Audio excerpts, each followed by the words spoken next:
여러분 안녕하세요. 인사드립니다.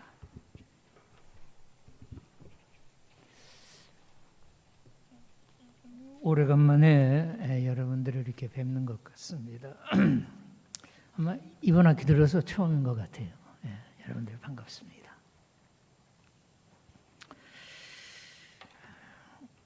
오늘 제가 설교 제목을 하나님이 쓰시는 사람 이렇게 잡았습니다. 우리 세상에서는 일꾼들을 고를 때 뭐 어떤 기준이 있죠. 뭐 예를 들면은 학력이라든지 또는 뭐 외모라든지 또는 뭐 개인의 능력이라든지 등등 이런 기준이 있습니다.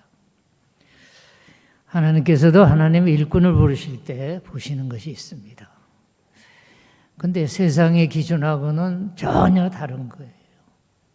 하나님은 보이지 않는 것을 보시고 우리의 마음속을 보시고 우리의 영성을 보시고 하나님의 일꾼을 찾으시는 줄 믿습니다.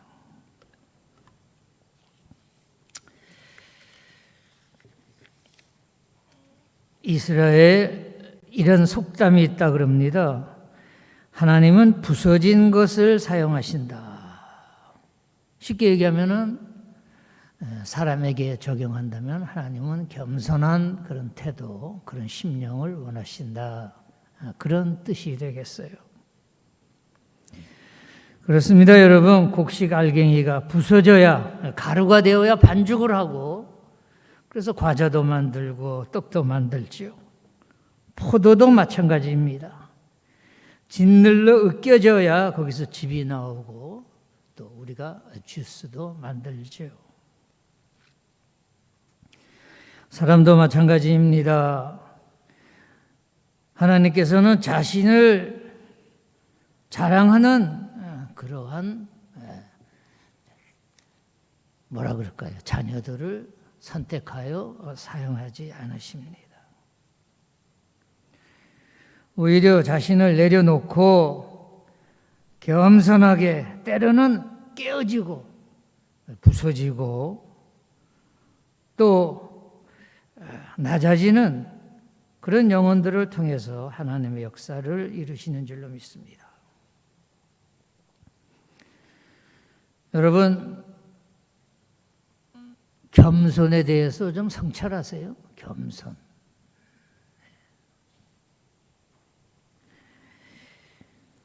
부서지고 깨어지고 때로는 찢어지고 무너지는 그런 경험을 하세요.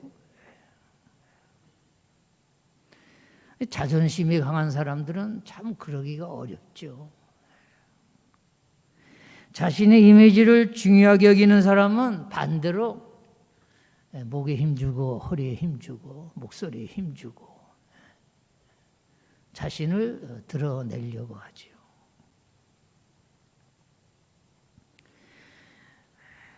자존심이 강한 사람들은 자신의 이미지를 중요하게 여깁니다. 완벽주의자도 마찬가지예요. 완벽주의자가 누굽니까? 실패를 인정하지 못하는 사람이에요. 완벽해야 돼요. 실패가 없어요. 그런데 여러분, 자기를 내려놓고 자기가 깨어지고 겸손함을 드러내는 일은 실패가 아니라 오히려 더 나은 건강한 자화상을 만들어가는 과정인 줄로 믿습니다. 성장하고 성숙하기 위해서는 꼭 거쳐야 하는 과정입니다. 이 건강한 자아상은 무슨 뛰어난 재능이나 뭐 업적이나 능력이 없어도 나라는 존재를 있는 그대로 받아들이고 살아가는 사람이 건강한 자아상을 가진 사람입니다. 연약하면은 자신의 연약함을 인정하는 거예요. 인정하지 못하고 반대로 과대 포장하고 때로는 과대 평가하고 과대 해석하고 제가 잘 아는 분이 자서전을 썼는데 종교인인데 자서전을 보니까 그냥 사실이 아닌 얘기가 많더라고요. 자신을 과대 평가한 거예요.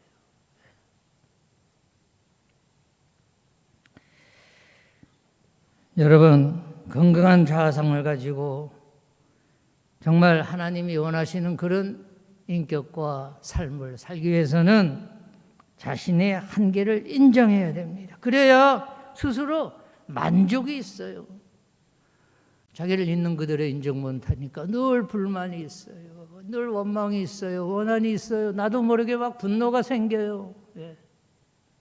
자기 감사가 없어요.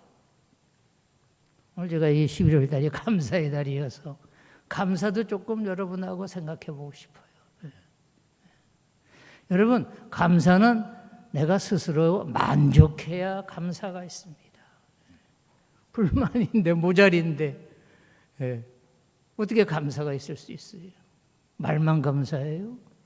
1년에 11월 한 달, 11월 셋째 주 감사주일만 감사하는 거예요? 예. 그렇지 않죠. 정신적으로 건강하고 신앙적으로 영적으로 건강하시기 위해서는 여러분 감사를 드릴 줄 알아야 합니다. 늘 감사하는 마음이 있어야 돼요. 여러분 장기려 박사라고 아시죠? 예, 이북에서 내려온 의사신데 저 부산에서 병원을 차렸어요. 청십자라고. 그리고 또 고신대학 신학교도 설립하시고 참 훌륭하신 분이세요. 돌아가셨죠.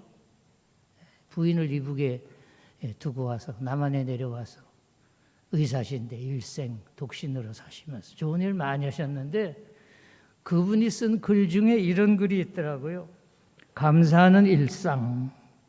이 장기려 박사는 수돗물 꼭지를 보면서 물이 똑똑 떨어지는데 감사드린다고 그랬어요. 그러니까 늘 일상생활에 크고 작은 감사가 끊이지 않는 거예요. 겨울에 연탄이 그 활에 의해서 불 붙는 것을 보고 감사드린다. 쌀뜨개에 쌀이 있는 것을 보고 감사드린다. 오늘도 새끼를 잘 먹어서 감사드린다. 보고 듣고 모든 것에 불만이 없다 그랬어요. 사진첩을 들여다보면 옛날 추억이 있다 감사드린다. 거울을 바라보면 내 모습이 있다 감사드린다. 밤하늘에 별을 올려다보면 감사드린다. 세상에 사랑할 사람들이 있는 것을 감사드린다. 여러분 우리가 말이죠 정말 신앙생활 하면서 좀 깊이 들어가서 늘 성경을 묵상하면서 그 안에서 하나님의 말씀과 부딪히면은 모든 게 하나님의 은혜예요. 다윗이 그랬어요. 하나님의 은혜가 너무 많아서 다 셀 수가 없다 그랬어요.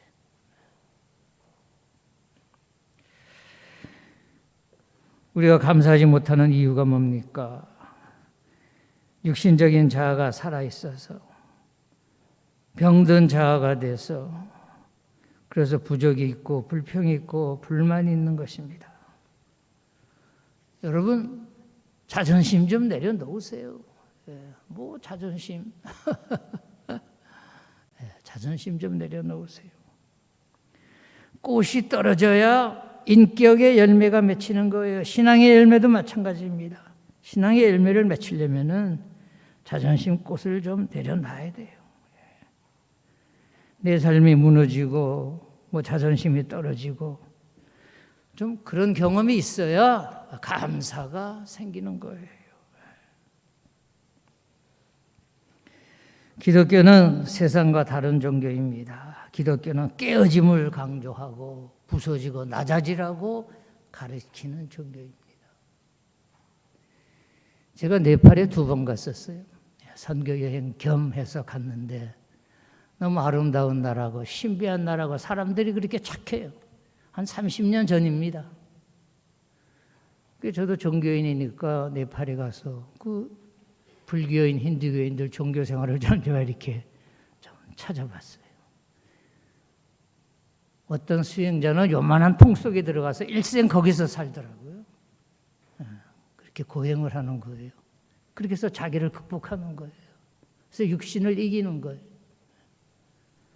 어떻게 요만한 통에 들어가서 거기서 일생 사는지 모르겠어요. 또 어떤 수행자는 이만한 바위 위에 올라가서 사는데 자기 발에 이 쇠사슬과 이 바위에 쇠사슬하고 엮어놨더라고요. 일생 그 위에서 사는 거예요. 거기서 먹고 자고 바람이 부나 비가 오나 거기서 사는 거예요. 근데 기독교는 그런 고행과 수행을 하는 종교가 아닙니다.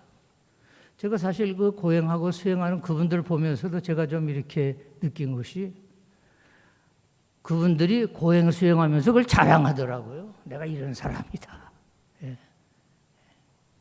사실 우리가 믿는 기독교는 낮아지고 부서지고 나중에는 예수님과 같이 다 찢어지고 죽는 그러한 우리 믿음의 세상인데 그 고행과 수행도 그런 게 아니더라고요. 제가 가만히 보니까. 오늘 고린도전서 15장 31절에서 바울은 나는 날마다 죽노라 그랬어요. 1년에 한 번 죽는 것도 아니고 한 달에 한 번 죽는 것도 아니고 매일 날마다 매 시간 바울은 죽는 거예요. 그래서 바울이 될 수 있었어요. 그래서 하나님께서 바울을 선택하셔서 복음의 역사를 맡기신 거예요. 사랑하는 여러분, 만일 내 안에 좀 혈기가 있고 아직까지 분노가 있고 미움이 있고 위선이 있고 불안이 있고 짜증이 있다면은 아직 나는 날마다 죽노라가 아니고 나는 날마다 사노라. 날마다 나는 최고라. 그런 잘못된 신앙의 자세가 아닌가 그렇게 생각을 합니다. 시간이 많이 가서 제가 어거스틴 얘기 조금 하고 끝내겠습니다. 여러분 중세 어거스틴 아시죠? 5세기에. 성 어거스틴에게 누가 기독교 최고의 덕이 뭐냐고 물었더니 겸손 그렇게 대답했어요. 그럼 두 번째 덕이 뭐냐고 그랬더니 또 겸손. 세 번째 덕이 뭐냐고 그랬더니 겸손. 어거스틴은 겸손이 모든 기독교 신앙의 덕목들의 기초라고 그랬어요. 하나님과의 관계에서 필수적인 덕목이라고 그랬어요.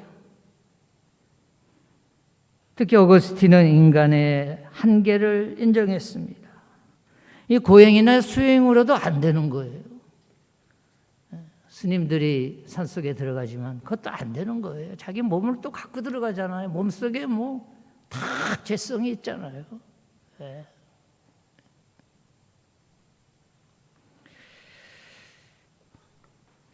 하나님 앞에서 자신을 낮추지 않으면은 겸손한 자세를 가지지 않으면은 하나님의 은총과 은혜가 그의 심령에 들어갈 수 없다고 했어요.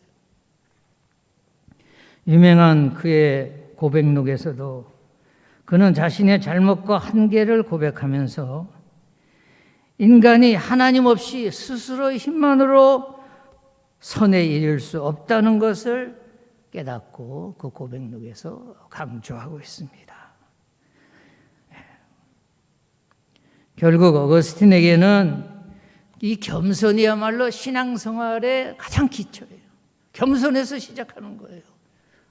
신학적인 지식, 성경적인 그런 깨달음, 그것도 다 필요하고 도움이 되지만은 우리 신앙생활은 겸손해서 시작한다. 모든 덕목의 시작이자 핵심이다. 다른 모든 덕목들도 겸손을 통해서 비로 발견할 수 있는 것이다. 아무쪼록 우리 11월 2024년 겸손의 감사의 달을 지났는데 우리 겸손한 마음으로 진정으로 감사드리시는 여러분들이 되시기를 바랍니다. 기도하겠습니다. 지금도 살아계셔서 일하고 계시는 하나님, 이 땅에서 살아가면서 사랑을 받고 또 사랑할 수 있는 사람이 되게 하심을 감사드립니다.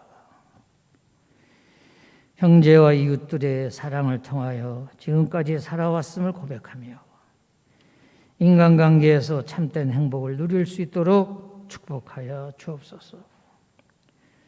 일상에서 찾을 수 있는 소소한 행복이 날마다 넘치는 줄로 믿습니다. 모든 것이 말 그대로 감사의 이유와 조건과 동기가 됨을 믿습니다. 때로는 힘들게 하는 실패마저 더욱더 나를 강하게 만들어주고 계심을 믿습니다.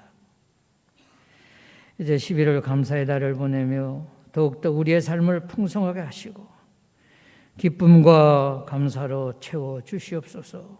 이 자리에 고개 숙이는 우리 세정인들 모두가 다 주님의 일꾼으로 세워주시옵소서.